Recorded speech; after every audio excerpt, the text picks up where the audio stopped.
Should Christians be streaming games and playing violent video games online and broadcasting it to other people? For that and more, stick around.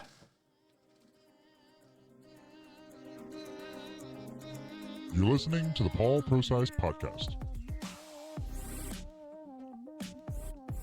And now Paul Procise. Hey guys, my name is Paul Procise. Would you find me on Facebook, Paul Procise? Go to YouTube if you're not watching this on YouTube. If you're listening to it on a podcast, I just can't thank you guys enough for engaging. Would you like, share, subscribe, hit the bell, do all those things?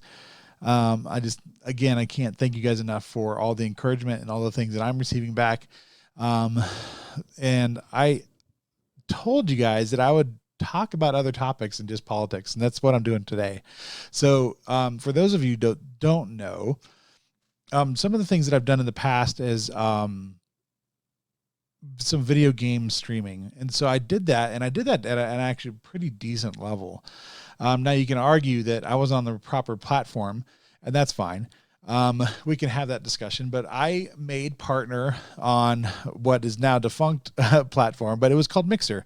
So there's this platform called Mixer. It was put out by Microsoft, and it was there to challenge Twitch. And YouTube came along and started doing more things, and Facebook making inroads in there. So we saw at one point in time there was basically 4 platforms out there, and you could really say there's 3 major platforms. Microsoft never really came to fruition, but at the time, I put a lot of time and effort into this, and I got to the point where really the majority of streamers never got to partnership level, and I was able to get that on Mixer. Now it's a kind of a big deal because you can make a living in that. You can get sponsorships. You can do all these things. And so I did that. I did that under the name.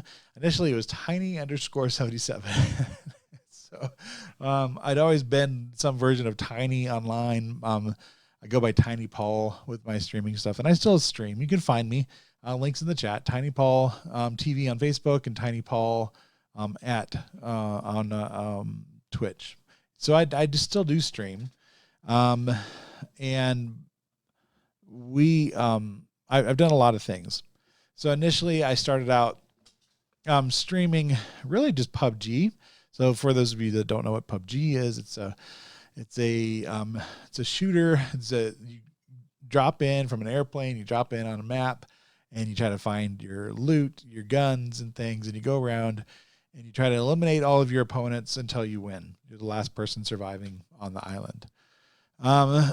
So I played that video game. There's a lot of video games that I've always had interest in, like Rainbow Six and all of, mostly shooter games and that kind of stuff. Anyways, that's besides the point. So getting to that peak, I was known as really being a clean streamer. I didn't really allow a lot of cussing in my chat, and just I saw that really mostly because I saw the opportunity, one, to have influence over my son, who's very big into streamers at the time, and then 2, to have a broader audience. Frankly, you can have a broader audience if you're not constantly putting bad words and cussing and that kind of stuff on your stream. And so I really pushed that as kind of that being a part of my identity. A lot of kids were watching my stuff and very involved, and take it for what it is. I chose to go that route. So what has come from that, and just because of my shifting interests and trying to do more content like this for YouTube and talk about politics and talk about life and talk about these things, don't really fit with streaming games, even though I still do that and I enjoy doing that. Just as I'm getting older and things, I found that this is an appropriate way to talk about these things. Excuse me. And so one of the things that have come up a few months ago, there were a series of people that got banned. One guy, and I'm not going to name any names, but one guy was really known as this really bombastic, really abrasive Christian streamer on Twitch. And he would challenge people to accept Christ right as they're playing Fortnite, blah, blah, blah. And he would get in there and he would almost, I mean, obviously not face to face, but he would get into these chats with these young kids and almost to be abusive. It'd be really nasty. So what came out of that is, hey, I got messages. Hey, Paul, what do you, one of my videos is done. What do you think of this? And do you agree that Christians should be streaming? And if so, what should it look like? So there's a lot of examples out there. We have guys like Tim the Tatman, claims to be a very devout Christian. But if you've ever watched any of his streams, it is, if you were to censor it, it would be one long bleep fest. And he's massively entertaining. He's one of the biggest streamers in the world. He draws massive crowds when he plays games, and he's very engaging and very entertaining. And he's a Christian, and he just chooses to have profane language on his stream. So that's one example. And then you go to the other example where I didn't have any cussing. In fact, for a long time, I wouldn't, like, if you were in my chat, no cussing. If I would delete your comment if it was cussing, and it was super, super clean. And I started to shift a little bit because I realized that, one, I'm 40 years old.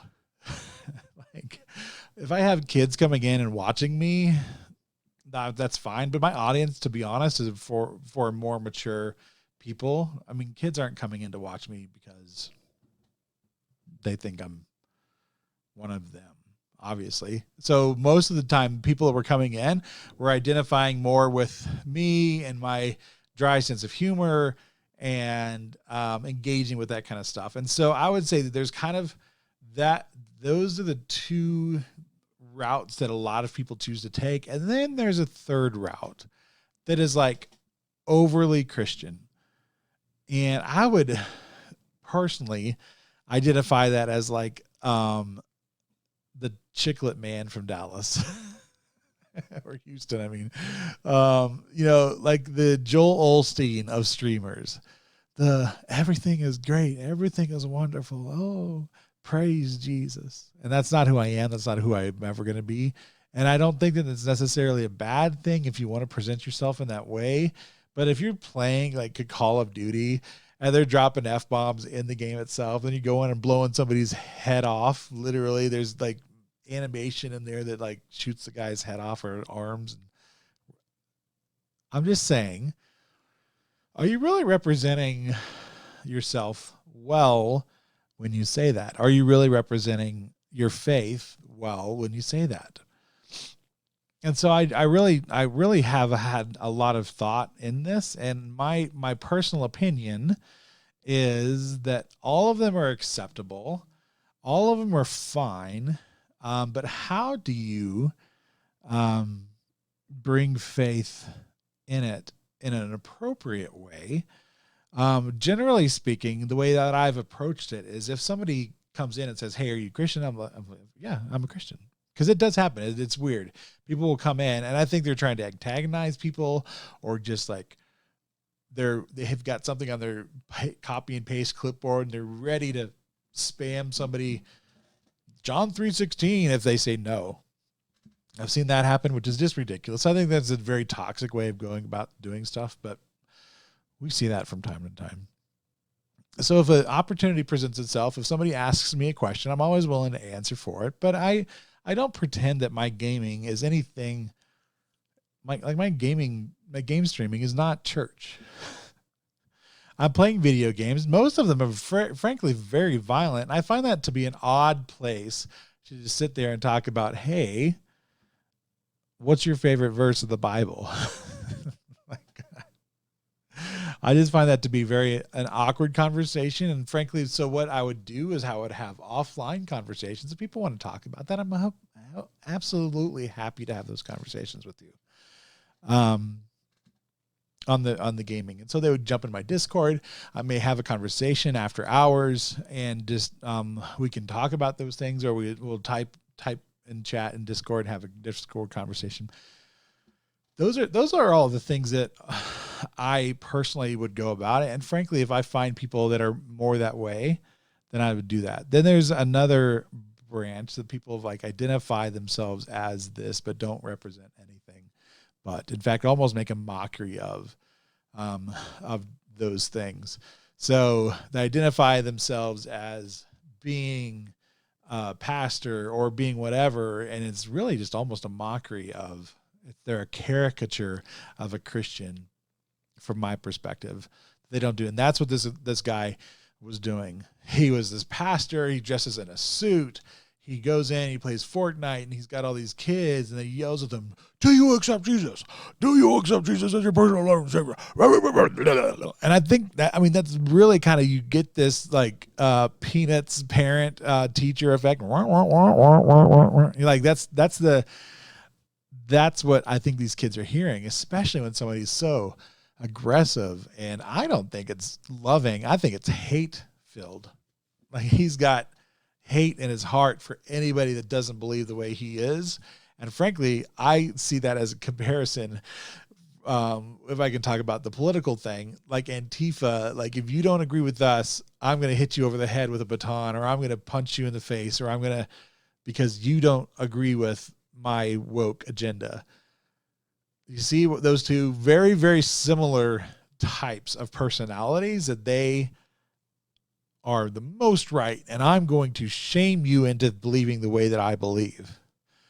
And I think you've got to be very careful, if you call yourself a Christian and you're a gamer, that you're not misrepresenting whatever game you're playing. I mean, there's thousands of games you can be playing. And it's not exclusive to BRs, Battle Royales, for those that you don't know, that are actually stuck in. If you don't play video games or know anything about video games, you're probably not even listening to this, and that's okay. But I'm just saying, like, if you're listening to this and trying to understand this culture, there, all of it's the phrase is, everything's permissible, but not everything's beneficial. Not everything is very beneficial. Now, I would say, in the case of like Tim the Tap Man, his attitude and his language is not very beneficial to most people that already call themselves a Christian. But what that could possibly, maybe, hopefully, do is it presents somebody that's really rough around the edges, that doesn't present a perfect image of what Christians are, and says, you know what, if he can be a Christian, so can I. So it could be beneficial. What I don't think is beneficial is this guy that's yelling and screaming at kids to accept Jesus. I don't think that's beneficial in any way, shape, or form. In fact, I would argue the opposite, that it's hurtful, it's disparaging, and then you become a meme within the streaming community of being just a complete douche. And that guy is just a douche. And so I would say that if you are going to identify yourself as a Christian, which you should, if you're a Christian, be willing to wear that label loud and proud. But just know, going into streaming, it's a kind of a completely different world. So I choose the path of just being me. And if people have a question, hey, why do you act differently, or why do you do that? That's almost the most common thing. Dude, you're different. You don't cuss, you don't yell and scream. Why? Why is that? And then that presents an opportunity to say, well, it's because of this, and this. So I think that that's a better way of going about it, but you've got to make that decision for yourself. Trying to Google a video, and probably if you found this video, it's because you've Googled how to be a Christian streamer.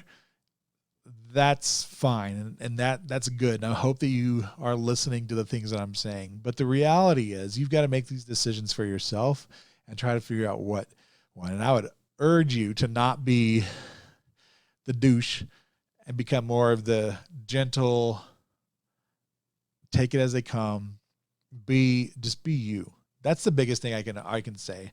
And just like, don't be a character. That's exhausting. There are very few, if you look around the streaming world, there are very few people are like, well, Dr. Disrespect is the best at doing. Yeah, you're not that guy. Keeping that mentality up, keeping that character up 24/7, or, through an entire 5 to 8 hour stream that a lot of these people are trying to do, is not realistic. So you've got to come in realistic. And if you are trying to keep up this persona of you're this perfect Christian who's got your life squared away, and you are, well, I'm telling you, dude, when I would stream those 5, 6, 7, 8 hours, real life comes in. You get exhausted, you get frustrated, you get snippy. And that's okay. You can, like, as long as you're presenting yourself and like, dude, I'm going to make mistakes. I think that's a better way of presenting yourself no matter what. No matter what. No matter what industry you're in, no matter what job title you have. And I would say that that's the approach that you need to have. So I hope that you have a good time streaming. I hope that this message rings true to you. Would you go ahead and like and subscribe to these videos? We're going to have more of these things. We're going to talk about, we talk about all the topics out there. But if you found this relevant to you, like and subscribe, hit that bell, and we're going to have more things in the future. There's ways to support me in the links below. Would you explore those as well? Guys, my name is Paul Procise, and I just can't thank you guys enough for being a part of this journey with me. We're doing a lot of great things. We've surpassed 1,000 subscribers.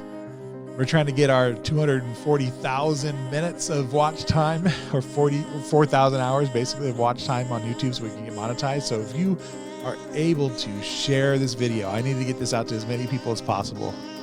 We're doing some crazy good things. There's a lot of people engaging, and I'm very excited for the future. My name is Paul Procise. You can find me at Parler and Twitter and all those things. You guys have a great day. Bye.